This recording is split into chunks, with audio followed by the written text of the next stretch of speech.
Mr. Cryer, do you swear to tell the truth, the whole truth, and nothing but the truth? Tuesdays. The truth might set you free, but it comes with a price. Call the dogs out. We're gonna take everybody down with us. It's the Tyler Perry smash hit that hits hard. I'm watching you. It's not easy changing who you are, but it's possible. He's dangerous. He's gonna try to kill you. There's only 2 more episodes until the season finale. Bombshell's secret is dropped. Whatever is supposed to be will be revealed. All right, Have Not fans, OWN finally posted the trailer for next week's episode, Morning.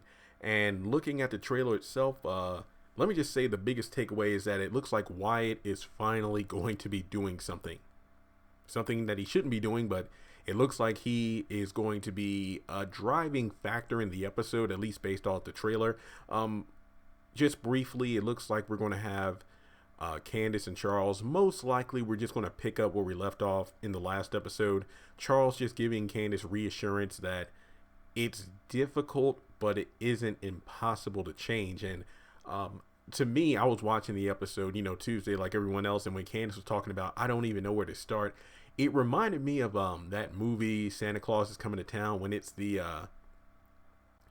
winter warlock, and then it's like it's difficult to really change, and then it's like that song, put one foot in front of the other. Yeah, I had a flashback there, but that's what I think about when I Candace talking about not knowing how to really change, and then the winter warlock does, which leads to another video I'll do after this one, because it's kind of a follow-up to the video I posted earlier about a theory if Wyatt shoots Jim, would Hannah get blamed? But then somebody threw in a very good theory that I gotta represent in its own video. But basically it's just a brief scene. It looks like Candace is looking seductive there. Yeah, okay, yeah, I think Land is there briefly as well, so I don't know if he comes in after Charles and Candace have finished talking or whatever, but it looks like whatever happened between the two left a smile on her face. So hopefully this is something that is moving towards the right direction. But don't get me wrong, if it is absolute truth in terms of the storyline of what's to come in the haves and the have-nots, I think it is wonderful that Candace is officially, and I mean really, going to change. Not just her personality, but how she treats other people. But that doesn't necessarily mean all the people that she has wronged will instantly drop their knives, pitchforks, and torches who are trying to get revenge on her. Pretty much just because you change doesn't change how people feel about you because you wronged them. If you want to go biblical with it, think about Paul making the change to Saul, or was it Saul? Oh crap! Now I sound stupid. All these degrees in biblical stuff, and now I forgot. Paul of Tarsus, Saul.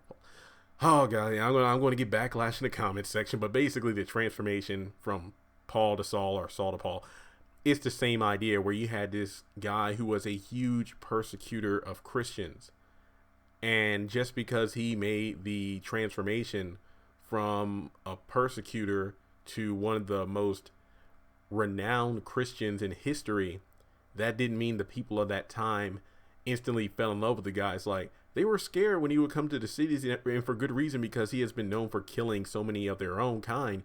And even though he became one of them, that didn't change the way people felt about him. Even the people who he used to lead to persecute Christians now targeted him. So once again, just because someone changes who they are for the better, that doesn't mean the people who they wronged will instantly accept them. And that doesn't mean the people who they used to work with for the side of bad won't start coming for them. So that's kind of a tangent on the Candace plot, but that's something I really felt like it needed to be brought up.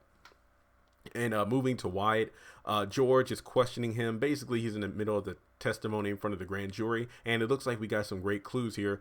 We got the woman on the phone with Jim. Jim's on the phone talking about let the dogs out. If we go down, we'll take everyone with us. Sarah's there as well. Basically, it looks like we have confirmation that when Wyatt walks out of the jail, because he testified he's let go, he gets grabbed by 2 guys and thrown in the back of a van.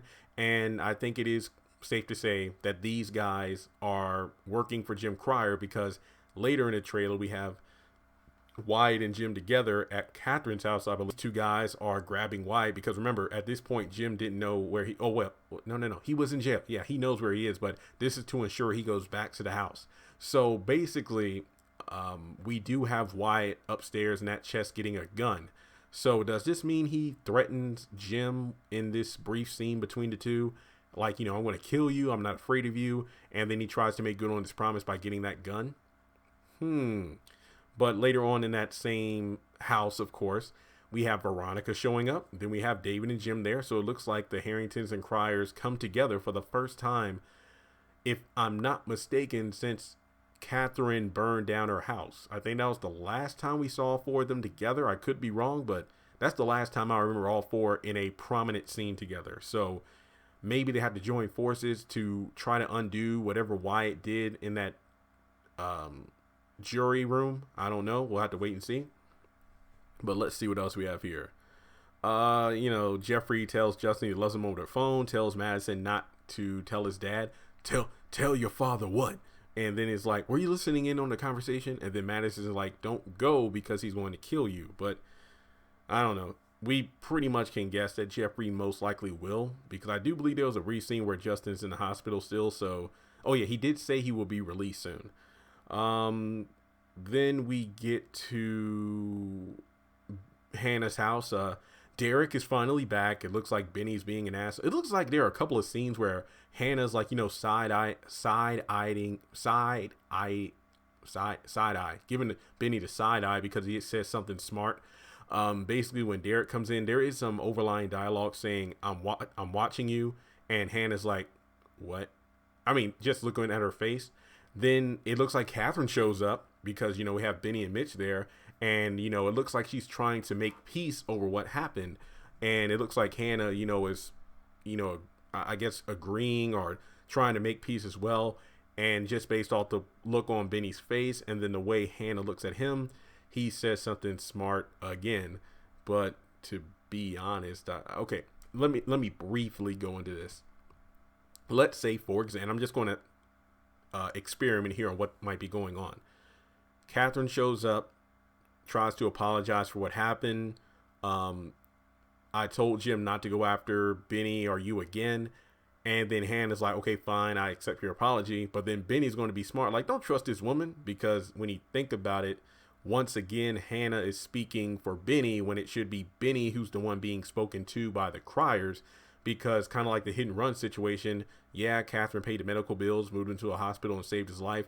But at the same time, instead of Benny getting what he actually deserved because her son was the one that left him out on the road to die, Hannah was like, nope, she paid for your medical bills, and then your sister took that money and got that tow yard in the house. That's your reparation, I guess is the best word to use. But at the same time, even though Benny accepted that, that wasn't Benny's call. That wasn't Hannah's call to make, because she wasn't the one left out in the middle of the street.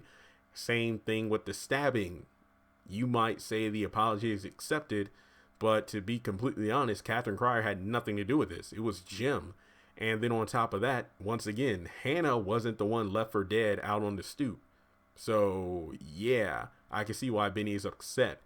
But then at the very core of it, screw Benny, because if he would have signed those documents in the bank like Hannah told him to, then none of that would have happened. So I can see both sides of that. And then the ending quote, I believe, is, whatever is supposed to be will be revealed. So that's what Hannah says right before the narrator goes into only 2 more episodes until the season, what is it? The season finale, where a bombshell secret is about to be dropped. Pretty sure it has to do with the tattoo, but whatever. So those are my thoughts on the episode Morning. Actually sounds like a very good episode coming up next week. Like I said before, I hope this does give Wyatt some worthwhile scenes, because he has been a load over the past few episodes. So I can't wait to see what's going to happen next. And aside from that, recently I posted my movie review and a couple of tag-along videos for the Madea family funeral. I saw it last night. Fantastic, hilarious. I definitely recommend going to see it. Also, Obey Katrina is the only one of the 4 winners of the Walmart gift cards who has contacted me. So Jay Lore, Kim, and I'm talking off the top of my head here. Kim, Jay Lore, who was the other one? Beth B.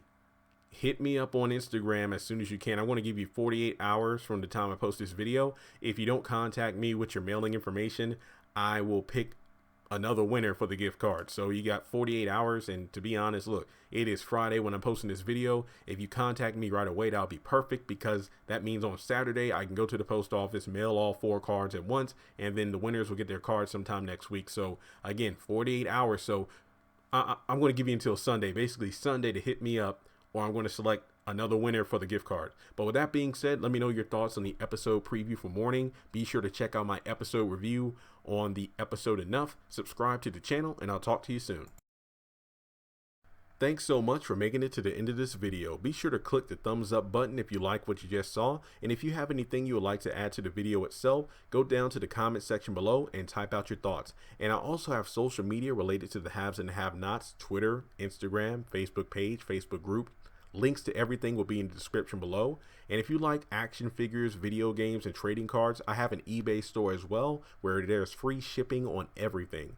But I also have a second YouTube channel that I'm working on, where I talk about things that are non-Tyler Perry related, such as anime, superhero shows and movies, music, pop culture, and sometimes political news, depending on what the circumstances are. Be sure to check out that channel as well.